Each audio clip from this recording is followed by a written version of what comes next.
Tovino Thomas அவர்கள் நடிச்ச நரி வேட்டை. சம்மர் ஹாலிடேஸ் வந்தாச்சு, நம்ம ஜிடி ஹாலிடேஸும் வந்தாச்சு. GT holidays, south India's number 1 travel brand.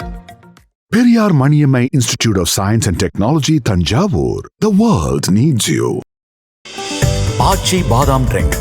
ஆச்சி பாதாம் ட்ரிங்க் ஒன்னு வாங்கினா ஒன்னு ஃப்ரீ.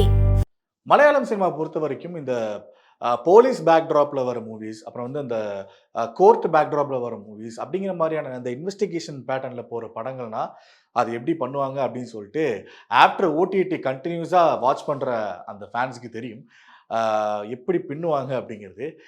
அதில் ஒரு உண்மை சம்பவம் கலந்தா எப்படி பண்ணுவாங்க அப்படிங்கிற மாதிரியான ஒரு ஒரு பேட்டர்ன் ஒன்று இருக்குது. நிறைய அப்படி படங்கள் வந்து பண்ணியிருக்காங்க. உண்மை சம்பவங்களை பேஸ் பண்ணி அதுக்கு ஒரு இன்ட்ரெஸ்டிங்கான ஸ்க்ரீன் பிளே பண்ணி நிறைய படங்கள் ரிலீஸ் ஆயிருக்கு.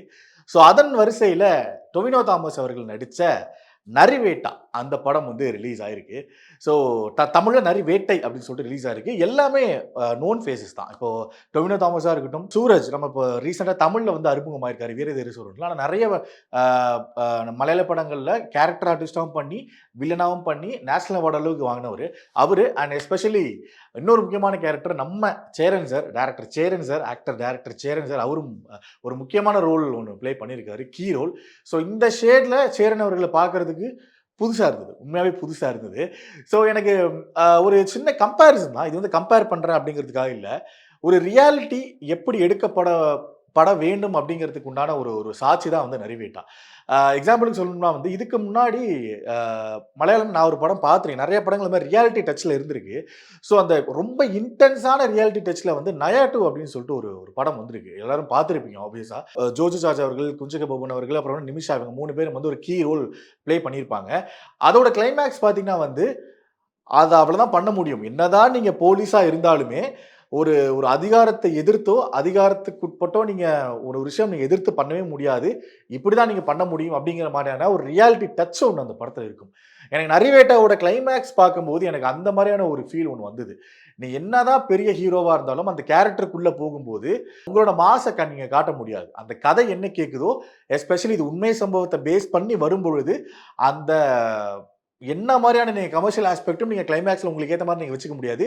ரியாலிட்டியை தான் நீங்கள் ஃபேஸ் பண்ணும் அப்படிங்கிற மாதிரியான ஒரு பாயிண்ட்ல தான் இருக்குது. ஏன் நான் அப்படி அழுத்தி சொல்கிறேன் அப்படின்னா, ஒரு கிளைமேக்ஸ் போர்ஷனில் ஒரு இன்டென்ஸான ஒரு ஃபைட் சேஸ் மாதிரி ஒரு போலீஸ்க்கும் அந்த ட்ரைபல் பீப்புள்ஸ்க்கும் உண்டான ஒரு சேஸ் ஒன்று இருக்குது, ஃபைட் ஒன்று இருக்குது.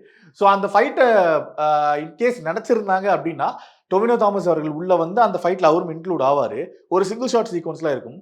அந்த ஷாட்டில் நினச்சிருந்தாங்கன்னா டொவினோ தாமஸை அப்படியே மாசா அப்படி காட்டி அப்படியே ஆப்போசிட்டாக அப்படியே போலீஸ்க்கு ஆப்போசிட்டாக திரும்பி ட்ரைபல் பீப்புளோட அவர் நின்று அப்படியே ஒரு மாசான ஸ்லோ மோஷன்ஸ்லாம் வச்சு டொவினோ தாமஸை அப்படி எலிவேட் பண்ணியிருந்துருக்கலாம். அவங்க நினச்சிருந்தா அது பண்ணியிருக்கலாம். ஆனால் அப்படி பண்ணாமல் உண்மை சம்பவத்தில் இப்படி தான் நடந்தது அப்படிங்கிற மாதிரி ஒரு சாதாரண கான்ஸ்டேபிள் ஒரு மொத்த டிபார்ட்மெண்ட்டுக்கும் ஒரு ஸ்டேட்டையும் எதிர்த்து ஒரு சில விஷயங்கள் பண்ணவே முடியாது. அது நிதானம் தேவை, அதுக்கு மிகப்பெரிய மன தைரியம் தேவை அப்படிங்கிறதுக்கு உண்டான ஒரு கிளைமேக்ஸ் போர்ஷன் வந்து இந்த படத்தில் இருக்குது. அதனால தான் வந்து நயா2 நரிவேட்டா எனக்கு பர்சனலாக வந்து அந்த ரியாலிட்டி டச் இருக்கும் இல்லையா, அதை கம்பேர் பண்ணலாமே, ஏன்னா அவ்வளோ இன்டென்ஸாக வச்சுருந்தாங்க. ஸோ அதுக்காக தான் இந்த கம்பேரிசன் ஒன்று பண்ணுது. அண்ட் படம் பொறுத்த வரைக்கும் ரொம்பவே நல்லா இருக்குது, ரொம்ப ரொம்ப நல்லா இருக்குது. ஆனால் படத்தில் பிரச்சனைன்னு சொல்ல மாட்டேன். ஆப்வியஸாக நீங்கள் மலையாள படம் எடுத்திங்கன்னா அந்த படத்தை செட் பண்ணுறதுக்கு உண்டான ஒரு டைம் ஒன்று இருக்கும். அதுவுமே ஒரு மாதிரி ஃபீல் குட்டாக ரொம்ப அழகாக பண்ணியிருப்பாங்க. அதே மாதிரி தான் நரிவேட்டாவும் அந்த படத்தை இந்த கதைக்குள்ளே செட் பண்ணுறதுக்கான ஒரு பேட்டர்ன் ஒன்று போகும். கதையை பொறுத்த வரைக்கும் ஒரு ட்ரைப் பீப்புள்ஸ் அந்த இன மக்கள் வந்து தன்னோட வாழ்வுரிமைக்காக, குடியுரிமைக்காக, தன்னோட நிலத்துக்காக போராடுவாங்க. ஸோ அதுக்கு ஒரு போலீஸ் ஃபோர்ஸ் வந்து அவங்க போராட்டம் பண்ணுவாங்க ஒரு இடத்துல. அதுக்கு போலீஸ் ஃபோர்ஸ் வந்து இந்த மக்களை கலைக்கிறதுக்கு ட்ரை பண்ணுவாங்க இல்லையா, அது மாதிரி ஒரு போலீஸ் ஃபோர்ஸு இந்த 2 கேங்குக்கும் நடுவில் என்ன நடந்துச்சு, அது போலீஸ் அண்ட் ட்ரைபல் பீப்புள்ஸ் இவங்க 2 பேருக்குள்ள என்ன நடந்துச்சு அப்படிங்கிறதுக்கு உண்டான கதை தான் இது. ஸோ அதில் அந்த கதையை செட் பண்ணுறதுக்கு உண்டான ஒரு டைம் ஆப்வியஸாக எடுத்தது. ஆனால் ஒன்ஸ் அந்த கதைக்குள்ளே போனதுக்கப்புறம் டொவினோ தாமஸ் இந்த போலீஸில் ஜாயின் பண்ணி அதுக்குள்ளே போனதுக்கப்புறம் நடக்கிற சீக்வன்ஸஸ் இருக்கு இல்லையா, அதை ஸ்டேஜ் பண்ண விதம் இருக்கு இல்லையா, அது ரொம்ப அழகாக கையாண்டு இருந்தாங்க. படம் கொஞ்சம் ஸ்லோ பேஸாக தான் நகரும். ஆனால் இந்த படத்துக்கு, இந்த கதைக்கு, இந்த கிளைமேக்ஸுக்கு, இந்த ஸ்லோ அந்த பேஸ் இருக்குல்ல அது கண்டிப்பாக தேவை அப்படிங்கிறது கிளியராக தெரிஞ்சுது படம் பார்க்கறதுக்கு முன்னாடி. ஐ மீன் மைண்ட் செட் இருந்தது. பட் படம் பார்த்ததுக்கப்புறம் இது கரெக்ட் தான், இது ஆப்ட் தான் அப்படிங்கிற ஒரு பாயிண்ட் ஒன்று இருந்தது. பட் எனக்கு உறுத்தலாக இருந்துகிட்டே இருந்தது வந்து ஓகே இவ்வளோ இன்டென்ஸாக ஒன்று போயிட்டு இருக்கு, அதுக்கு முன்னாடி வார்மாக ஒன்று செட் பண்ணுறாங்க, ஒரு ஃபீல் குட்டாக ஒன்று செட் பண்ணி ட்ரை பண்ணியிருக்காங்க. அந்த ரொமான்டிக் போர்ஷன்ஸில் ஒன்று ட்ரை பண்ணியிருக்காங்க. அந்த ரொமான்டிக் போர்ஷன்னால தான் அந்த டொவினோ தாமஸ் போலீஸ்குள்ளே போய் அப்படி ஒரு பேட்டர்ன் ஒன்று இருக்குது. நம்ம யூஸ்வலாக பார்த்துட்டு இருக்க ஒரு பேட்டர்ன் தான். பட் அந்த பேட்டர்ன்லாம் அந்த ஒரு சாங் வச்சு அது கொஞ்சம் டைம் எடுத்ததோ அப்படிங்கிற ஒரு ஃபீல் வந்தது. அந்த ரொமான்டிக் ட்ராக் இருக்கு இல்லையா, எனக்கு பர்சனலாக அது கொஞ்சம் ஃபீல் ஆச்சு. அது இருந்திருக்க வேணாமோ, ஆனால் அந்த சாங் ஒன்று சூப்பராக இருந்தது. பட் அது இருந்து கொஞ்சம் ட்ரிம் பண்ணியிருக்கலாமோ அப்படிங்கிற ஒரு ஃபீல் இருந்தது. பட் யோசிச்சு பார்த்தா ஓகே ஸ்டேஜ் பண்ணுறதுக்கு ஒரு ப்ராசஸாக இப்படி தான் பண்ணி ஆகணும் அப்படிங்கிற ஒரு பாயிண்ட் இருந்தது. அடுத்து பர்ஃபார்மன்ஸ் பொறுத்த வரைக்கும் டொவினோ தாமஸ் சொல்லவே தேவையில்லை. One of the career best performance Tovino Thomas அவர்களுக்கு. 2018 படத்தில் வந்து எமோஷனல் போர்ஷன்ஸை அங்கங்கே ப்ளே பண்ணியிருப்பார். ஆனால் இதுக்கு முன்னாடி படங்களில் பார்த்தீங்கன்னா எமோஷனல் போர்ஷன்ஸை கொஞ்சம் கொஞ்சமாக அப்படி சூஸ் பண்ணிட்டு வருவார். ஆனால் இதில் இன்டென்ஸாக ஹார்ட் கோராக ஒரு எமோஷனல் ஒரு பர்ஃபார்மன்ஸை அவர் கொடுத்துருக்காரு. எஸ்பெஷலி செகண்ட் ஹாஃபில் வந்து அவர் கேரி பண்ணுற ஒரு விதம். சூரஜ் அவர்கள் சொன்னேன் இல்லையா, சூரஜ் அவர்களுக்கு ஒரு சம்பவம் நடக்கும். அந்த சம்பவத்துக்கு அப்புறம் டொவினோ அவர்களோட பாடி லாங்குவேஜாக இருக்கட்டும், அவர் கொடுக்குற எக்ஸ்பிரஷனாக இருக்கட்டும், ஒன்றுமே பண்ண முடியாத தவிப்பு ஒன்று இருக்கும். அது லாஸ்ட் அந்த போலீஸ்க்கும் ட்ரைபல் பீப்புளுக்கும் நடக்கிற ஒரு சமயத்தில் ஒரு தவிப்பு ஒன்று இருக்கும். அந்த தவிப்பை காமிச்ச விதம், அதனால தான் கெரியரோட one of the best performance Tovino Thomas அவர்களுக்கு அப்படிங்கிறேன்.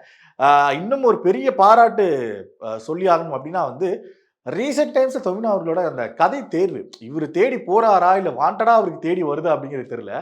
தள்ளுமலால பார்த்தீங்கன்னா ஒரு யங்ஸ்டர்ஸை கவர் பண்ணுற மாதிரியான ஒரு கம்ப்ளீட் பேக்டு ஆக்ஷன் இருக்கும். மின்னல் முரளியில கிட்ஸை முதற்கொண்டு கவர் பண்ணுற மாதிரியான எலிமெண்ட், சூப்பர் ஹீரோ எலிமெண்ட்லாம் இருக்கும்.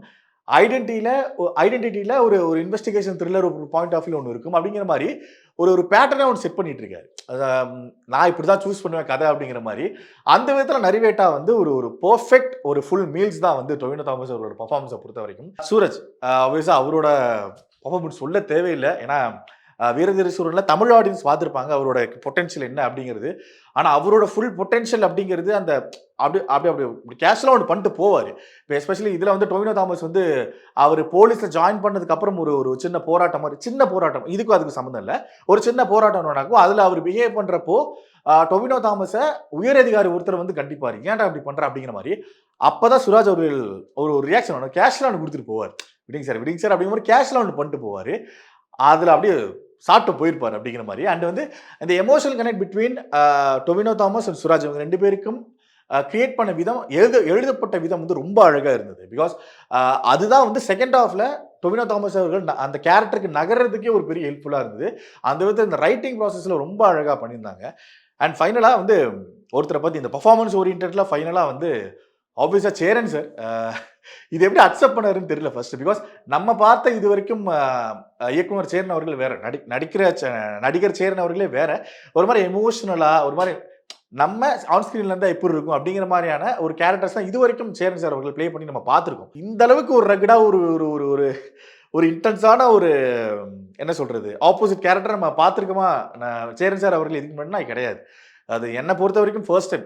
இதுக்கு முன்னாடி சீரியஸான பேட்டர்னில் யுத்தம் செய்ய படத்தில் பார்த்துருக்கோம். ஒரு மாதிரி ஒரு பொறுப்பான அளவு வருவார், பயங்கர இன்டென்ஸாகவும் சீரியஸாகவும் இருப்பார். ஆனால் இதில் அவர் இருந்த கேரக்டர், இது அவர் சூஸ் பண்ண விதம், கிளைமேக்ஸில் அவர் ஒரு பண்ண ஒரு சம்பவம் அப்படிங்கிறது இது ஐ திங்க் பெஸ்ட்.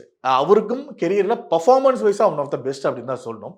தென் முக்கியமாக சொல்லப்பட வேண்டியது படத்தினுடைய இயக்குனர் அனுராஜ் மனோகர் அவர்கள்.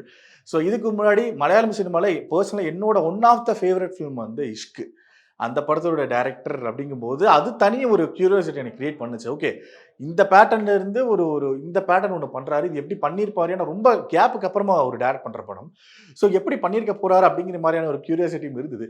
பிகாஸ் ஒரு உண்மை சம்பவத்தை எடுக்கிறது சாதாரண விஷயம் கிடையாது. ஒரு உண்மை சம்பவத்தை எடுத்துறனா, ஆனால் அந்த உண்மை சம்பவத்துக்குள்ளே இவ்வளோ பெரிய சென்சிட்டிவான விஷயம் இருக்கும்பொழுது அது எப்படி ஹேண்டில் பண்ணியிருப்பாங்க அப்படிங்கும்போது அது ரொம்பவே ஒரு தைரியமான மூவாக தான் இருந்தது. பிகாஸ் இது வரைக்கும் பார்த்த மலையாள படங்களில் இவ்வளோ இன்டென்ஸாகவும் இவ்வளோ தைரியமாகவும் ஒரு அந்த கவர்மெண்ட்டுக்கு ஆப்போசிட்டாகவே அந்த பேசின டைலாக்ஸாக இருக்கட்டும், வசனங்களாக இருக்கட்டும், இதுக்கு முன்னாடி அவ்வளோவா நான் பார்த்ததில்லை. ஒரு சில படங்கள் வைஸாக நான் பார்த்தீங்கன்னா டிரான்ஸ் மாதிரி படங்கள்லாம் அந்த ரிலீஜன் வைஸை அப்படி சொல்லுவாங்க. ஆனால் ஒரு ஸ்டேட் வைஸே டிபார்ட்மெண்ட் வைஸே இவ்வளோ இன்டென்ஸான டைலாக்ஸ் வச்சு ரைட்டிங் வச்சு நான் இதுக்கு முன்னாடி அவ்வளோவா பார்த்தது கிடையாது.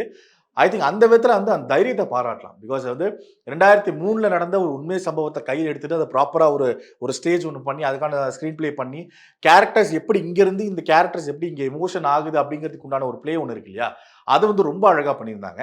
அண்ட் இன்னொரு முக்கியமான விஷயம், படத்தோட சோல் அப்படின்னு தான் சொல்லணும். நரிவேட்டாவோட சோல் அப்படின்னா ஜேக்ஸ் புஜாய் அவரோட மியூசிக் தான்.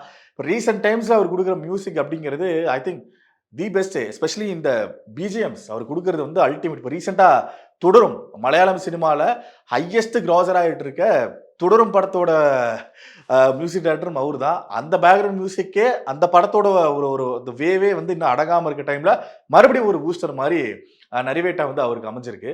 ஸோ சாங்ஸ் வைஸ் வந்து அந்த ஸ்டார்டிங்கில் வந்து ஒரு பாட்டு வந்து அந்த ரொமாட்டிக் போர்ஷனில் ஒரு பாட்டு ஒன்று வரும். அது ரொம்ப அழகாக இருந்தது, ரொம்ப அழகாக இருந்தது. அண்ட் அதையும் தாண்டி வந்து அந்த பிஜிஎம் செகண்ட் ஹாஃப் கம்ப்ளீட்டாக அவர் கேரி பண்ண விதம், அந்த லாஸ்ட் ஒரு 20 to 30 மினிட்ஸ் அந்த ப்ரீ கிளைமேக்ஸ் அண்ட் கிளைமேக்ஸ் போர்ஷனில் அந்த படத்தை ஒரு பர்சன் வந்து எலிவேட் பண்ண விதம் இருக்கு இல்லையா, அது மியூசிக் வைஸாக வந்து ஜேக்ஸ் விஜய் ரொம்ப அழகாக பண்ணியிருக்காரு. அண்ட் நரிவேட்டா பொறுத்த வரைக்கும் நீங்கள் பார்க்கலாமா எப்படின்னு நீங்கள் கேட்டிங்கன்னா, தாராளமாக நீங்கள் போய் தியேட்டருக்கு போகலாம். ஒரு இன்டென்ஸான ட்ராமா உங்களுக்கு பிடிக்கும் அப்படின்னா நீங்கள் கண்டிப்பாக அந்த படத்தை பார்க்கலாம். நான் இப்பயும் சொல்லிக்கிறேன், ஃபர்ஸ்ட் ஹாஃப் செகண்ட் ஹாஃபுக்கு உண்டான ஒரு பாதையை செட் பண்ணும். அந்த ஒன்ஸ் செட் பண்ணதுக்கு அப்புறமா ஒரு 30 மினிட்ஸ் எடுத்துக்கணும்னு வச்சுக்கோங்களேன். படத்தோட ஃபர்ஸ்ட் ஹாஃபில் ஒரு 30 மினிட்ஸ் வந்து இந்த படத்துக்கு உண்டான கதைக்கு உள்ளே போகிறதுக்கான ஒரு ஸ்டேஜ் ஒன்று பண்ணும். அந்த ஸ்டேஜ் பண்ணதுக்கப்புறம் அந்த இன்டென்ஸான ஒரு கதை ஒன்று நகர்ந்துட்டு இருக்கும். You will enjoy. அந்த இன்டென்ஸான அந்த கதைக்களம் பிடிச்சவங்களுக்கு கண்டிப்பாக உங்களுக்கு ரொம்ப பிடிக்கும் இந்த படம்.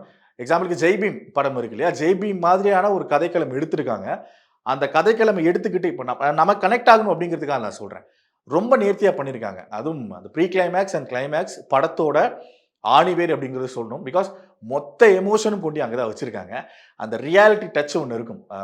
அது வந்து ஸ்டார்டிங்கில் சொன்ன மாதிரி தான், இந்த ரியாலிட்டி டச் இப்படி தான் இருக்கணும் அப்படிங்கிறது ரொம்ப அழகாக வச்சுருக்காங்க. ஸோ நீங்கள் தைரியமாக போய் தாராளமாக இந்த படத்தை பார்க்கலாம். ஸோ நரிவேட்டா படம் எங்கள் ரிவ்யூ தான். ஸோ நீங்கள் படம் பார்த்துட்டு உங்களுக்கு எந்தெந்த மாதிரியான சீக்வன்ஸ்லாம் பிடிச்சது அப்படிங்கிறத கீழே கமெண்ட் பாக்ஸில் கமெண்ட் பண்ணிடுங்க. சம்மர் ஹாலிடேஸ் வந்தாச்சு, நம்ம ஜிடி ஹாலிடேஸும் வந்தாச்சு. GT holidays, south India's #1 travel brand. Periyar Maniammai Institute of Science and Technology, Thanjavur. The world needs you. ஆச்சி பாதாம் ட்ரிங்க். ஆச்சி பாதாம் ட்ரிங்க் ஒன்னு வாங்கினா ஒன்னு ஃப்ரீ.